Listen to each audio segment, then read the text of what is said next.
When it comes to the challenges that we face, the power that we exercise, and the possibilities that we can imagine, are you as troubled as I am by the performance of the United States over the last several years and the performance of our global society?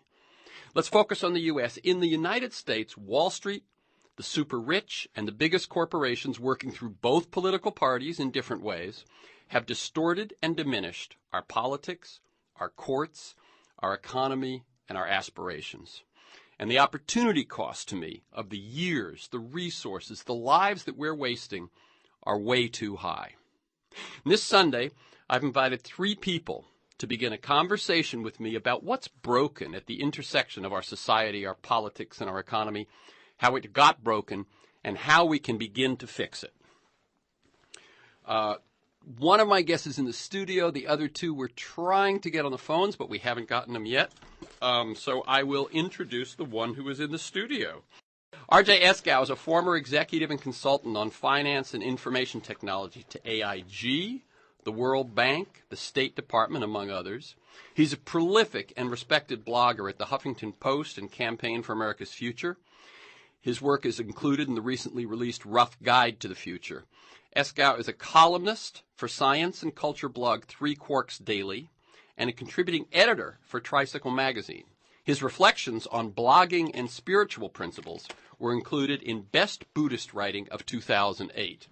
The other 2 guests, of both of whom we don't have yet, are Rob Johnson and Drew Dellinger. I'll add them to the mix when we get them on the line. RJ. Hi, how are you? I'm good. I have to tell you, I'm phasing out the RJ and going back to my name, Richard. That was when I was consulting and writing radical lefty stuff. Now I'm trying to do the brand shift like SO to Exxon and all that. So please call me Richard. I'm outed now for all history. Yeah. I have gone through a thing where for the first 12 years, I think, of doing this radio show, I was Terry. And I thought, Terry's more friendly. It's less intimidating. And then I realized, look, I call myself Terrence. Right. I'll be Terrence. So it's Richard ESKOW. Oh, we have Rob on the phone, so I'm going to bring Rob in as well. This is Rob Johnson. Rob Johnson served as chief economist of the U.S. Senate Banking Committee, was a management director at Soros, and is now the executive director of the Institute for New Economic Thinking, funded by Soros to encourage and support a rethinking of economics so that it pays greater attention to the role of human behavior, including politics. He's also director of the Project in Global Finance at the Roosevelt Institute and recently served on the United Nations Commission of Experts on International Monetary Reform under the chairmanship of Joseph Stiglitz. But far afield from economics, Johnson was also an executive producer of the Oscar-winning documentary Taxi to the Dark Side on America's use of torture in Iraq and Afghanistan. And he also sprinkled a talk I saw him give this week at the Hammer Museum with an excellent rock soundtrack. Rob Johnson. It's nice to be here. Okay. So Richard ESKOW is in the studio with me. You're on the line, and we're still trying to connect with Drew Dellinger. You didn't hear the intro, Rob, but basically I've started at the 10,000-foot view at least, which is just to say that we, as a society, I think globally we're disappointing, but I'm focusing this talk at least a little on the United States. And as I saw in your talk the other day, my simple log line for this conversation is money drives politics, politics serves money, it's broke, let's fix it. That there's an intersection here between our politics, our economics, and the money that circulates between the two of them, and our society and our culture, that I feel is just letting us down terribly when the challenges we face are enormous, and the talents and the resources we have are also enormous, but they're not being put together to meet the test. Since I started with Richard, I'm going to let Richard kick off. My first question kind of is, how do you respond to my setup? Well, I mean, I think you're absolutely right. I think you're, if anything, rather genteel in the way you phrase it. It's been interesting because over the past week, I was thinking about this driving over here, that we've seen 2 leading economic stories. We've seen rioters in London and throughout Great Britain smashing and looting and burning in order to get flat screen TVs and other material objects in a nation that offers them no hope. And we've seen wild gyrations in the stock market led by Wall Street and the leading financial institutions there. So I was thinking, here you have one crowd of unrestrained people who will loot and plunder to get what they want, and you have rioters in London. So, if you, we really do have a situation of, unprecedented in modern history, certainly, unrestrained greed and criminality. And we have a situation where it's considered discourteous or impolite to bring that up in political polite company. And I think this creates an enormous problem for us. I think what we really need to be talking now as a generation about are two things. One, how do we air this problem? And two, how do we maintain our morale as people who are sane and right thinking in an age when it seems like there's no room for that? I think that's the challenge of our day. So let me see. Those of us who can see and are frustrated maintain our morale. And the first one was just how do we open the dialogue without appearing to be, without being stereotyped as we so often are as leftists or radicals or Tea Partiers or window breakers or nothing better than looters ourselves? How do we really say, look, this is a rampage of criminality and greed that needs to be addressed, and how do we do that, make that a part of the mainstream political dialogue when there are so many barriers erected to doing that?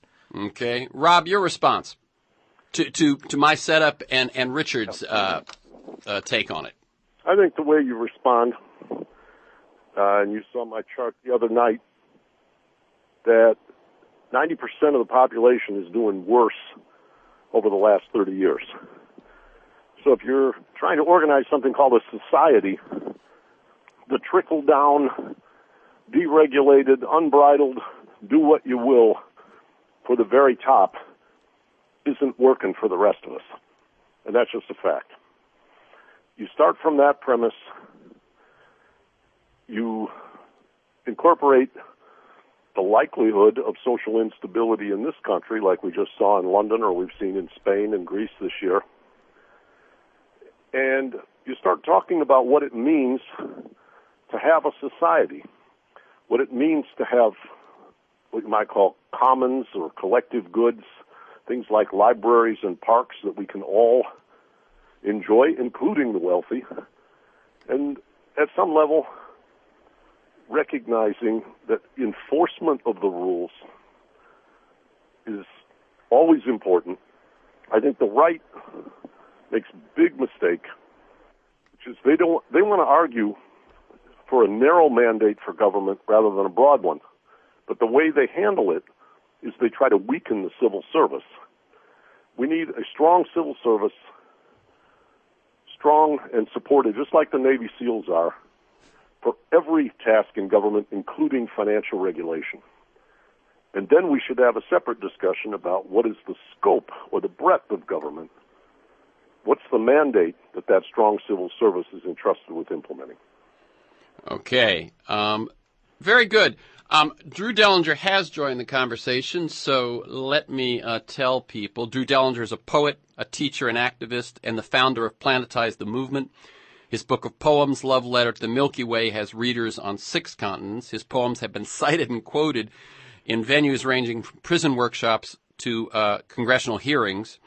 He studied cosmology and ecological thought with Thomas Berry for 20 years, co-wrote the documentary film The Awakening Universe, and is currently finishing a PhD doctoral dissertation on the last years of Martin Luther King, Jr. Drew Dellinger, welcome to the conversation. I have with me in the studio Richard ESKOW, and on the phone, Rob Johnson. Fantastic. Thanks, Terrence. Great to be here with you. Okay, so the setup that I've asked both of them to respond to is basically just that and Richard said I was being too genteel, but I am just profoundly disappointed in how we as a society are responding to the challenges we face and are allowing ourselves to fritter away years and resources and energy and human lives pretending that things are just like they always were, that we are the biggest, the best, and the baddest, and ignoring what's really going on in this country and the cost that might have to our children and the rest of the world. And I asked both of them just to respond to kind of that setup. Yeah. Well, it's powerful. It's powerful when you lay it out that way, and I certainly think you're right, and I feel your frustration. And I was thinking just the other day that the source of the frustration is that it seems that there is no mechanism, no medium, no format for which we can collectively deal with the challenges that we face. So we live in this state of cultural denial where there's no political mechanism. Washington is gridlocked and controlled by corporations and is looking out for the wealthy, and there's no recognition of the economic challenges we face, of the ecological challenges we face. So we're hurtling towards a climate crisis. We're in the middle of a mass extinction crisis. We continue to have massive poverty, disparity of wealth, social inequality, social injustices, the system of white supremacy that's been in place for the last several centuries continues to function in the educational system, in the media system. So we have systemic racism, we have these other social injustices, and our official leadership is not showing any inclination or even recognition of the depth of these problems or any inclination, to make serious change. So the only alternative I see is building a movement using direct action and civil society.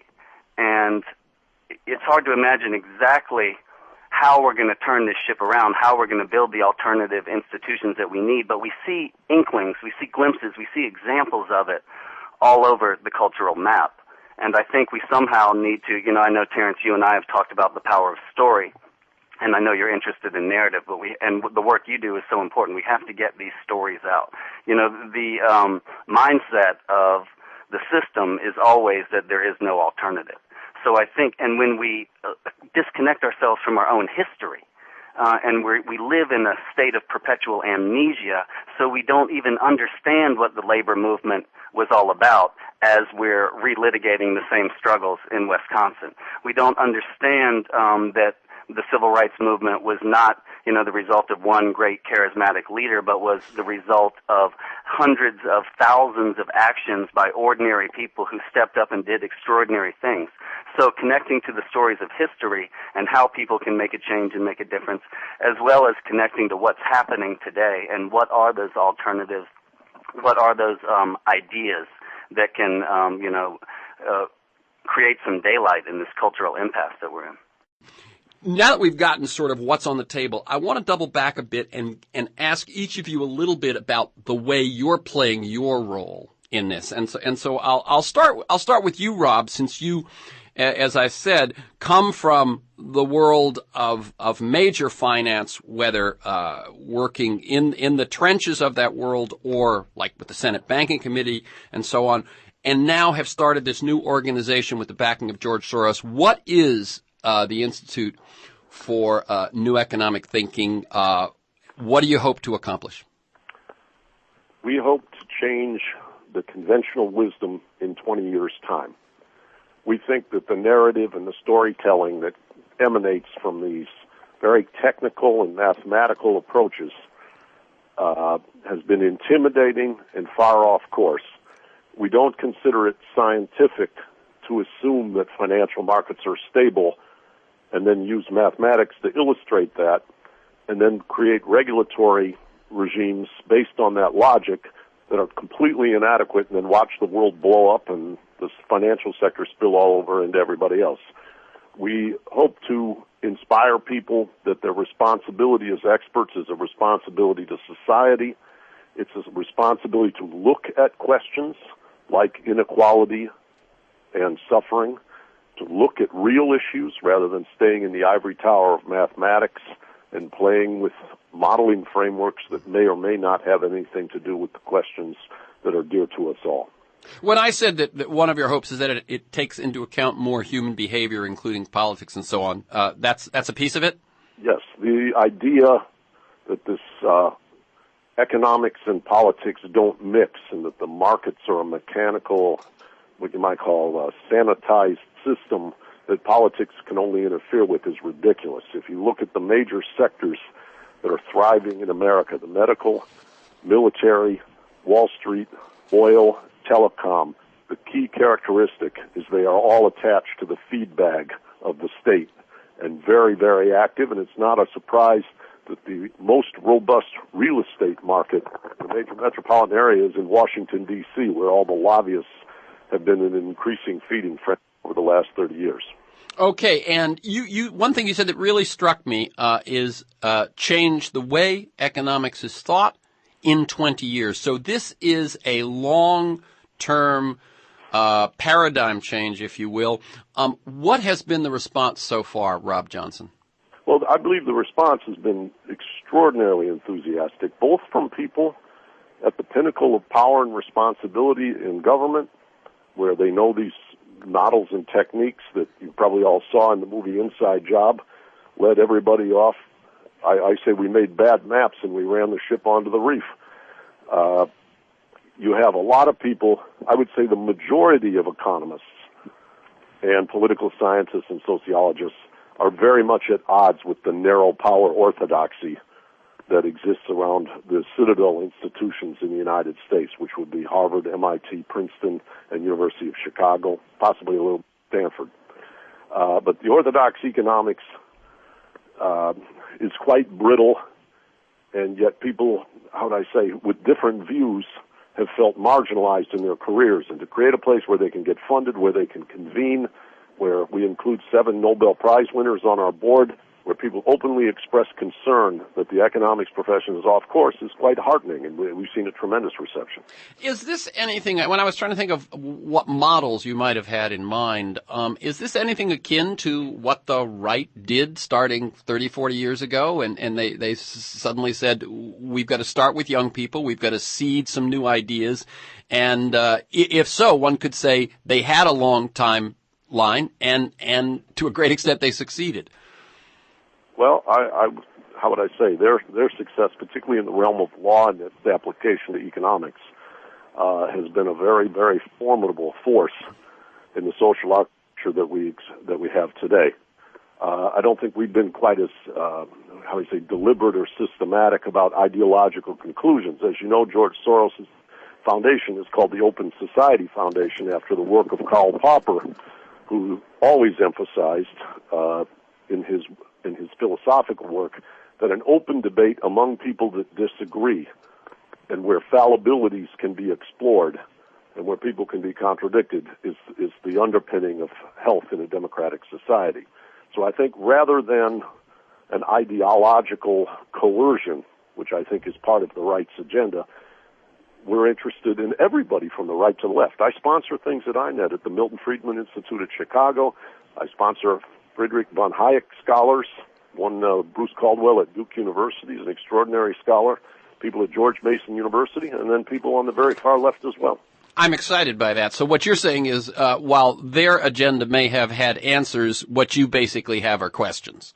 That's right. Okay. And it's time to ask a lot of questions, because we just shipwrecked the world economy in 2000. Absolutely. It took, as a guest I've had on a few times, Thomas Homer Dixon says, people don't change until they really crash, and to some extent, this is, we really crashed. Let me ask you, Richard ESKOW, your approach to how you're personally playing a role in what you're trying to see change.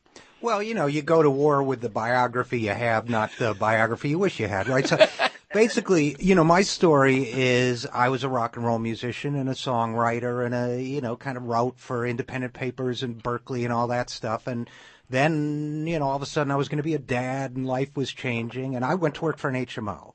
And in the early 80s, became a software guy and a technology guy. And from there somehow evolved to running a company, working for AIG for a number of years, projecting healthcare costs and financial analyses and acquisitions, and then all based on fear, by the way, which is important to know You when mean we're talking. you're doing it or the projections? My personal career trajectory during those years was based on fear, which I think is an important part of how we speak to people going forward, because everyone is on a track of fear. So I did that for many years, and somehow that evolved into running a group that was a consortium of 20 universities and think tanks doing work with the State Department and the World Bank and USAID and 20, 30 different countries on health sector restructuring, social insurance restructuring. When communism fell in Eastern Europe, we were in all the major Eastern European countries helping them redesign their health system. This was under the first Bush presidency, and Ken Edelman's wife was the project director on our State Department project. So deeply, deeply embedded in that school of thought for a number of years, which was a great personal exercise in being incorporated into a tribal form of thinking, like the kinds of thinking that Rob is describing, and how we are all economic actors, even when we're studying economics and think that we are the sole individuals on earth who are not economic actors. So I did that for a number of years and then went back to straight corporate work, and basically, long story short, couldn't stand it anymore, and it was kind of worked myself out of a period of midlife crisis and depression. And when John Kerry lost in 2004 and everybody else was depressed, I thought, I don't want to go there. I need to take constructive action. So I began writing and blogging and doing all this stuff, and somehow, oddly and absurdly enough, that that turned into a career. Kierkegaard says life can only be lived forward, but it can only be understood backward. And so somehow that developed into a trajectory of some sort. And so I would say for the last 6 or 7 years, basically what I've done is look at, my academic work was mostly social sciences, some economics, a lot of sociology, a lot of quantifiable stuff. I guess I would say I've tried to blend the storytelling with the quantitative to the greatest extent possible. I mean, for a 17-year-old who was playing, opening for the New York Dolls at CBGB's to then say, it's kind of like, how do you synthesize and really communicate a narrative and of something different, of different possibilities. So that's really what I've been about, and also trying to see, well, as a kind of traditional moorings of faith and society and trust and values have come unhinged.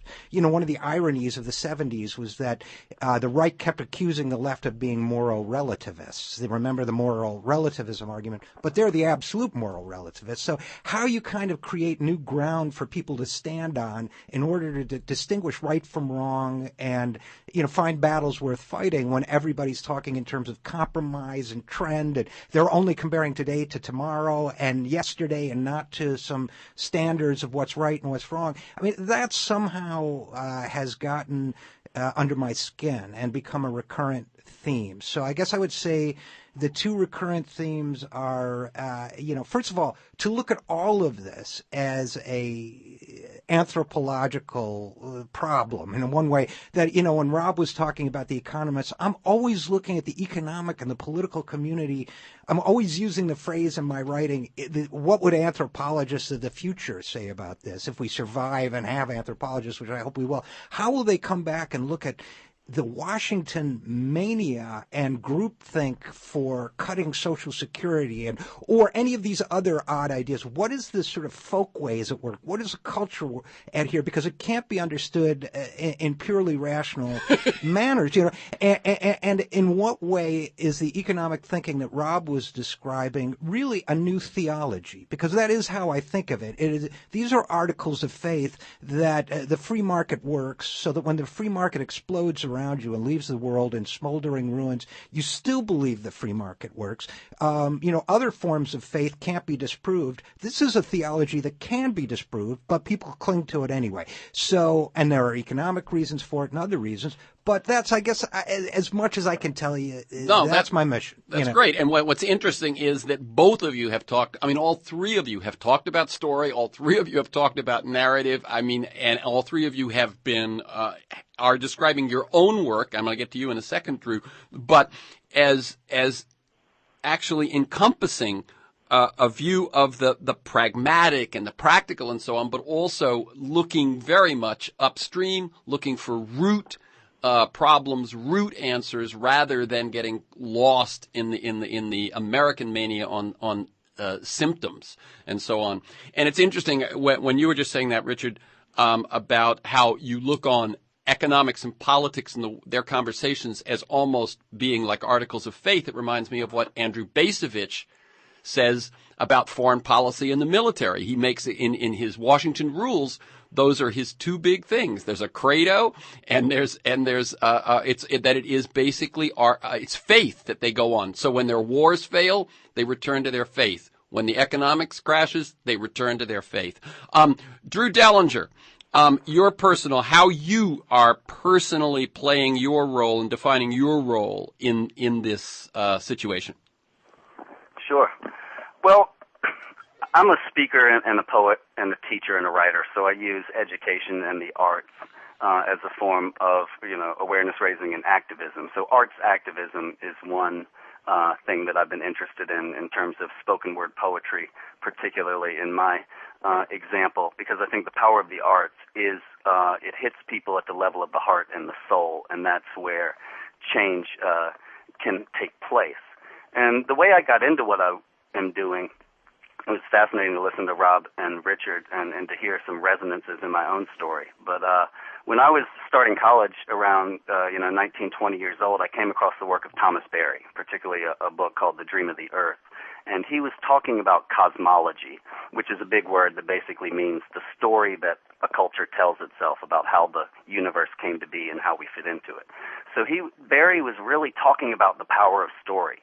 And he was saying the reason why our Western civilization is dysfunctional and is heading toward ecological catastrophe is because we've had a dysfunctional story. We've had a story that humans are separate from nature, that we're superior to nature, that we walk around on top of nature, and that we can treat nature any way we choose. Humans have all the value and all the rights, and nature has no value and no rights. And in addition to that, we have these other stories that have developed, such as the myth of progress. And the myth of progress is this kind of mythic entrancement that Thomas Berry says has seized the modern world. Much like Richard was saying, Berry would say that the evidence that this myth of progress, and so the myth is that we're going to create a wonder world, that we can create a perfect world. We're not going to get hot in the summer. We're not going to get cold in the winter. We can cut down all the trees and pave over the continents and create a wonder world. But the reality is that we're creating a waste world. The reality is that we're destroying the only environment, that is planet Earth, in which humans can flourish and function and in which we arose.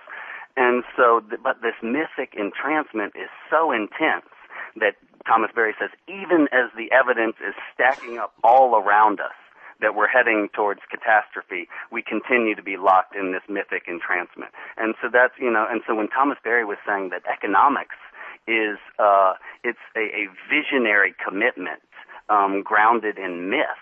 And I began to see, wow, the whole modern world is based on paradigms and narratives and mythic structures. And so what Thomas Berry briefly was saying is that we need to reintegrate into the story of the universe itself, that the universe is an unfolding reality that has given birth to 100 billion galaxies, that has given rise to planets such as ours, that gave rise to ocean and atmosphere and animals and human beings and consciousness throughout the whole process. And now here we are. And how are we going to celebrate and make a creative contribution to the unfolding cosmic and planetary story that we're a part of? And I think that cosmological perspective gives us a basis from which to evaluate, much the same way Richard was talking about projecting oneself into the consciousness of a future anthropologist, and then, analyzing how ludicrous the drama in Washington, D.C. is. I think in a similar way, stepping out and taking a galactic cosmological perspective can make us see that, wow, maybe we aren't here to racially discriminate and fight violent wars against each other and to exploit and oppress each other. Maybe we're here to be part of this communion and celebration that is the unfolding planet Earth. And so I think the cosmological perspective can give us a perspective for evaluating economics, war, racism, sexism, etc. And so just to wrap up, part of my journey has been in taking this kind of cosmological, ecological perspective from Thomas Berry and integrating it with my lifelong interests in social justice, anti-racism work, human rights. So I have seen myself as using arts and writing and my work as an academic and as a teacher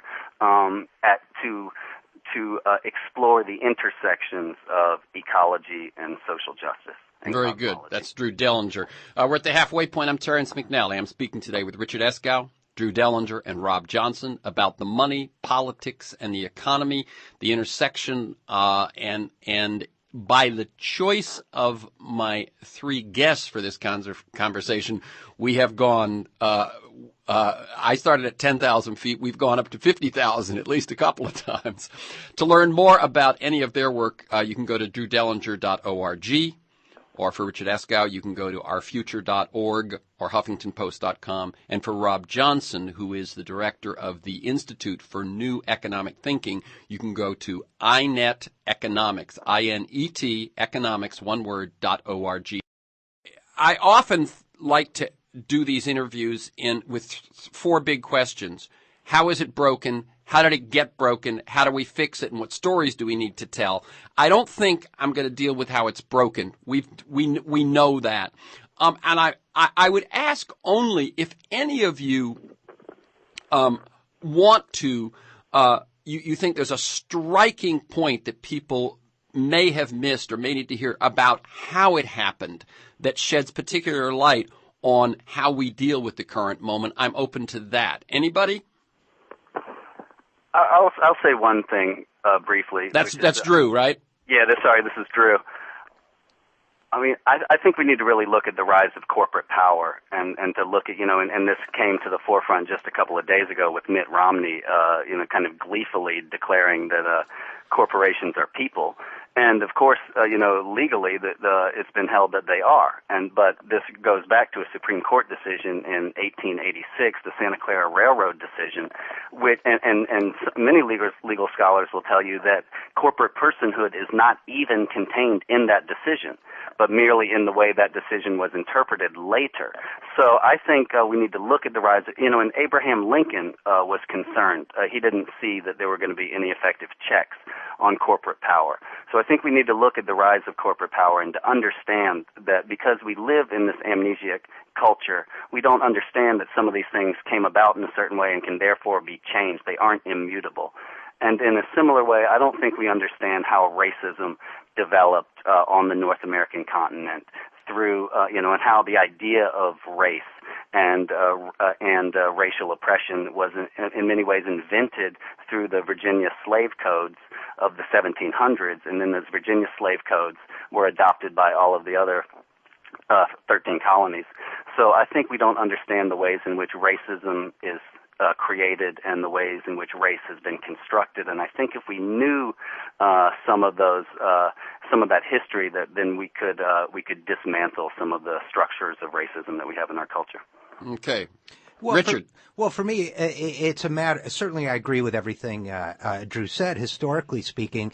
But I think it's a matter for me, of clinging to the narrative that says throughout history, injustice has fallen, and invincible regimes, or seemingly invincible regimes, have fallen and over and over and over again. So, to me, I wrote a piece for the 4th of July called Declaring Independence from Corporate Politics, but also mental independence. Emancipate yourself from mental slavery, as Bob Marley would say.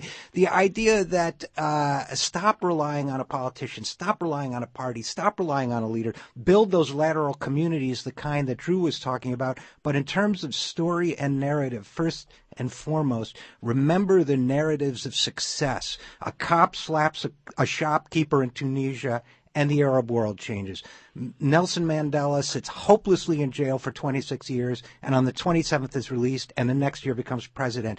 Over and over, Gandhi, so the narratives of surprise success when you least expect it, thinking long term, but also knowing that it could happen in your lifetime. It could happen next year. It could happen next week. We don't know, but, that sort of keep the faith, persevere, keep a candle burning in the window story. I think it's one we have to keep telling ourselves over and over. I'm going to ask you now, Rob Johnson, but I'm going to mention first that I saw you this past week. You spoke at the Hammer Museum, and it was you and Andy Stern, the former and longtime head of the Service Employees International, SEIU. And what Richard was just saying about, things change when we least expect it seemed to be the mantra that Andy Stern found himself repeating over and over again. This is a revolutionary moment, he said, and we don't know what's going to happen or how it's going to happen. Rob Johnson. One has to puncture lots of myths about the adequacy of individual achievement for a satisfactory life. One has to go at this notion that if I just keep my head down or if I just keep kissing up to the corporation or whatever, that somehow I'm going to feel good and be satisfied in the end. I think the questions that Richard was just addressing are very, very important, but it's a double-edged sword. On the one level, be aware, be hopeful, keep your strength for change. But on another level, I expected after Ronald Reagan that the pendulum would swing back to the middle. And it's kept going and going and going and going for very systemic reasons having to do with this money in politics. For another, he got out of office in 1988, so we're talking 23 years, and it's still going in the wrong direction. So I don't think we can take any solace from the idea that there's revolutionary potential in the air.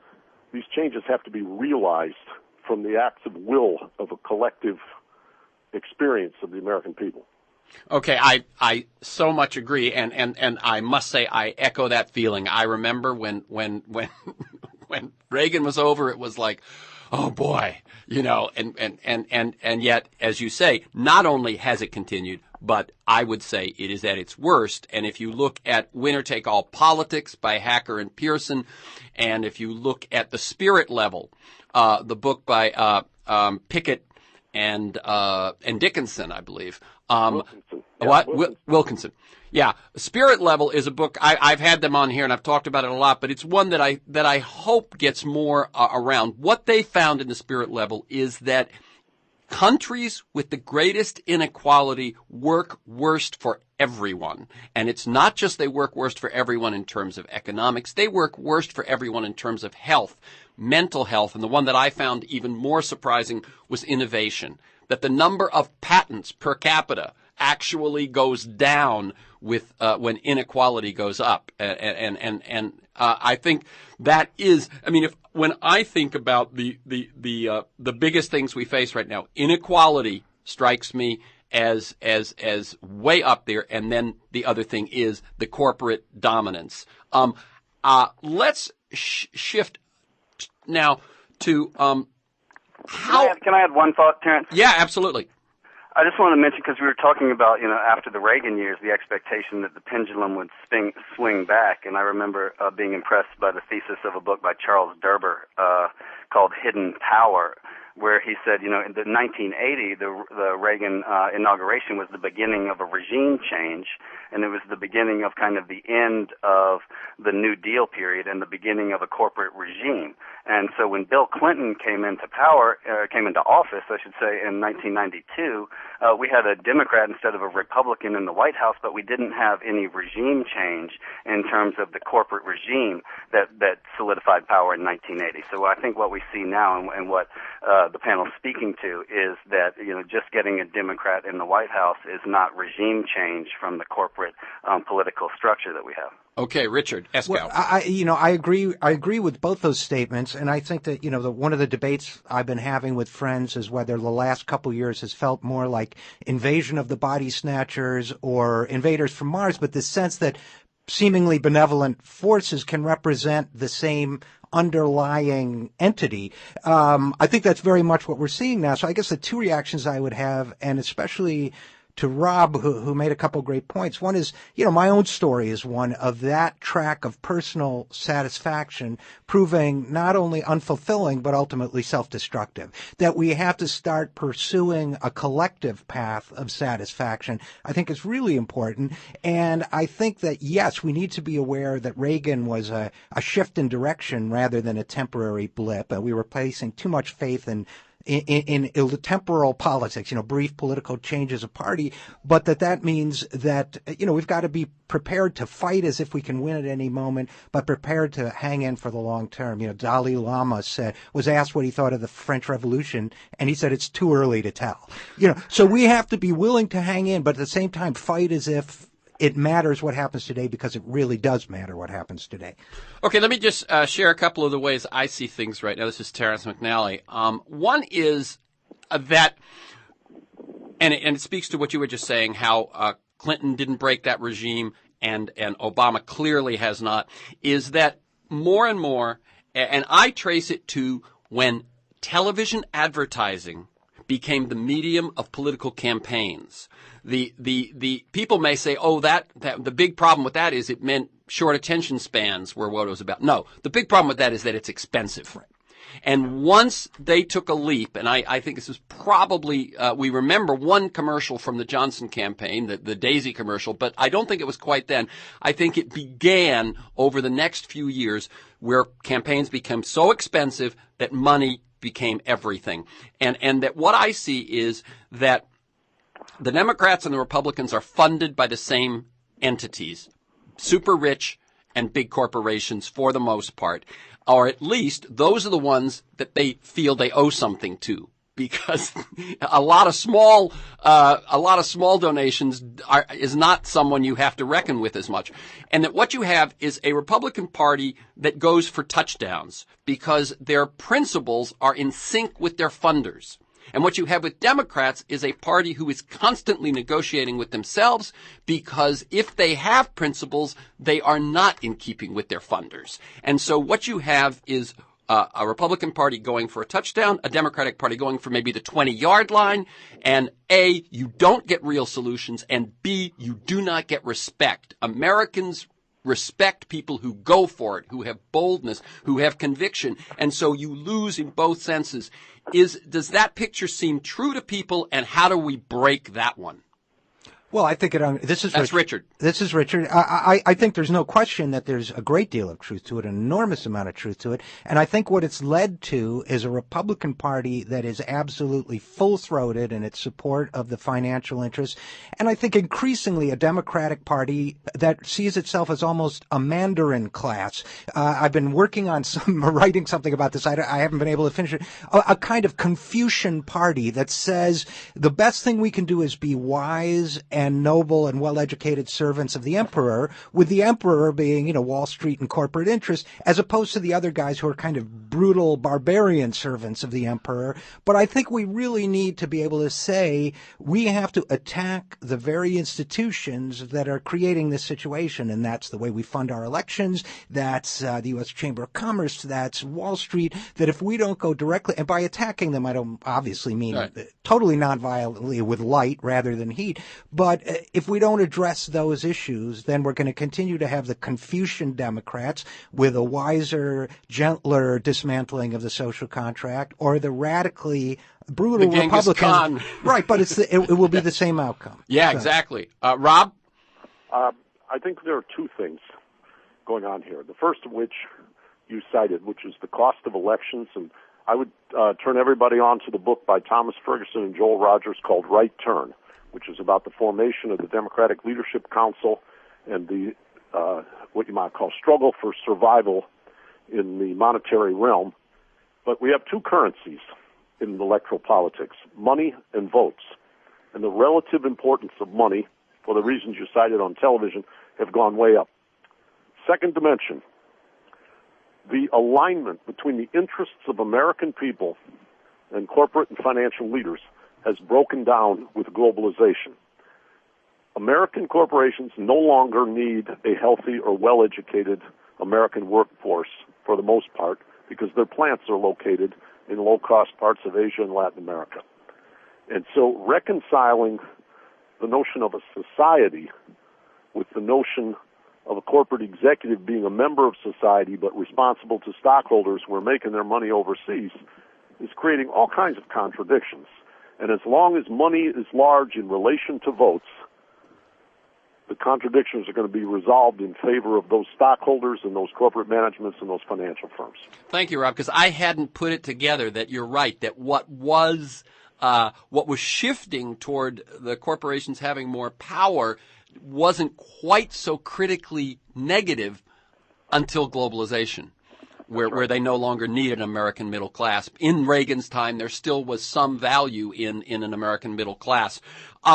I also I'm going to throw one other one out there to all of you, because actually you did it the other day. During your talk the other day, or in one of your answers to a question, Rob Johnson, you said, how is it that Americans can't see and adopt and value good ideas from other countries? And this is something which I've been returning to repeatedly, whether it was talking about Stephen Hill's book, The European Promise, or Tom Gagan's book, Were You Born on the Wrong Continent?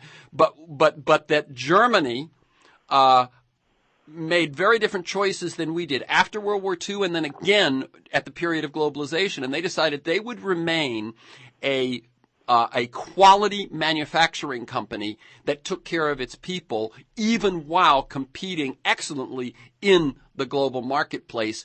And that question that you said, you turned to the moderator and Andy Stern and said, guys, what's going on with that? And both of them deferred to answer.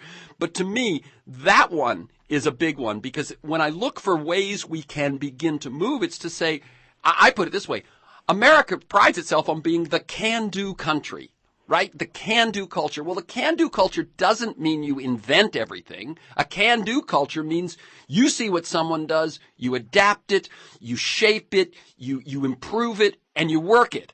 And somehow our American exceptionalism gets in the way of our can-do-ness in a way which to me looks pathological. You talked about puncturing myths. And the two myths that always cross my mind is the myth of Darwinistic evolution through ideas, and obviously the imitation of the better mousetrap would be the implication of that, and we don't do that. The Chinese right now are investing in education, infrastructure, science research, and we're here cutting our government, our state back while they're building theirs up, and we're afraid that they're out competing us. Those are not reconcilable notions. The second myth is the myth of Horatio Alger. You put your head down, you work hard, and you can control your own fate. Everybody's afraid. The idea you can control your own fate is a very attractive mirage. But when you don't control the freedom of large Wall Street firms, they can blow you out of your house even though you get up and you work hard and you take continuing education and you do everything right as a good citizen, because somebody in another sector didn't have proper boundaries around them, because we conflated freedom of an individual to pursue their well-being with the freedom of large corporations to do whatever they want, regardless of the side effects. Richard wants to jump in. That was Rob Johnson. I would say I definitely agree with that, and I think that goes back to the stories we tell ourselves and the deep disagreement I've had with a movie, for example, like The Pursuit of Happiness with Will Smith, where he just takes a chance and escapes from a cycle of poverty by gambling everything on the stock market. That's based on a true story, but for every guy like that, there are 500,000 who ruined their lives with that kind of dream and fantasy of escapism, or athletes or entertainers or others. These are, or America's Top Idol or whatever. These are the stories we tell ourselves to deny the collective reality of where we live. And going back to Germany, just real briefly, I think one of the reasons why they did what they did was because they set a mission for themselves nationally, probably partially because the Weimar Republic was still very much in living memory, and they know what happens when an economy collapses. But they said their mission statement, in effect, whether they articulated it this way, was how do we maintain a strong and vibrant middle class and a strong social contract and then move out into the global economy. We don't do that. So I think that's one of the huge differences. Yeah, one of the points there is that Germany says not we're competing, or basically what I say is we shouldn't be think we're competing with China. We should be competing with Germany to sell to China. And instead, we have opted the other way. We've got basically 3 minutes. I'm going to give you each 1 minute. And sort of what's the number one first step that begins to turn this ship around? Drew Dellinger. I think we need to recognize, the collective power that we have. And I think we need to tell stories based on a sense of that collective power. And exactly like Richard and Rob were saying, there are these moments in history. There are these moments when, as Dr. King said, when time itself is ready for a change. There comes a time when time itself is ready for a change. And I think we need to take control of our own narratives and our own stories in a way that rivals the corporate media. And I'm not sure how we do that, but we have to keep building with the kind of media personalities like you are, Terrence. And I think that was the one thing that when you talked about the importance of money in politics, I think, and with the television advertising, I think you were absolutely right. And that corresponded with a decline in real journalism in our country. Exactly. Let me ask you, Rob Johnson, first steps. First step is recognize that this deterioration in conditions over the last 30 years is not a coincidence, identifying the obstacles to healthy change. All of us can come up with a whole myriad of constructive policies. All of us are dumbfounded as to how to bring them about. We've got to get money out of politics, or we're not even at the starting line. Okay. Richard Eskow. Well, William Blake, in every voice, in every band, the mind-forged manacles I hear. To break these mind-forged manacles and say that real change is absolutely possible. I would echo these two guys. And to remember that an unjust economic system is inherently unstable. It can't last forever. So it's our work to keep alive and make sure that when it collapses, something better replaces it rather than something worse. Okay.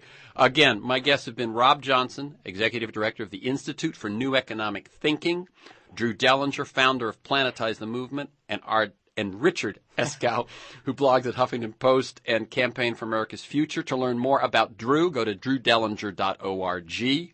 For Richard Eskow, ourfuture.org or HuffingtonPost.com. And for Rob Johnson, the Institute for New Economic Thinking, which is INET, I-N-E-T, economics. One word, ineteconomics.org. You can listen to this week's conversation and many others anytime during the week by linking to our podcast.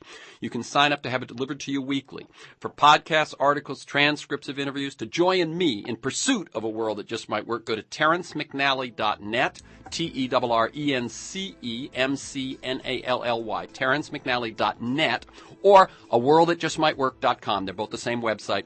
And if you want to receive my weekly email announcement of upcoming guests and issues, sign up either at my site or by emailing me at temcnally@mac.com. Finally, thank you to Drew Dellinger, Rob Johnson, and Richard Eskow. Keep up your good work.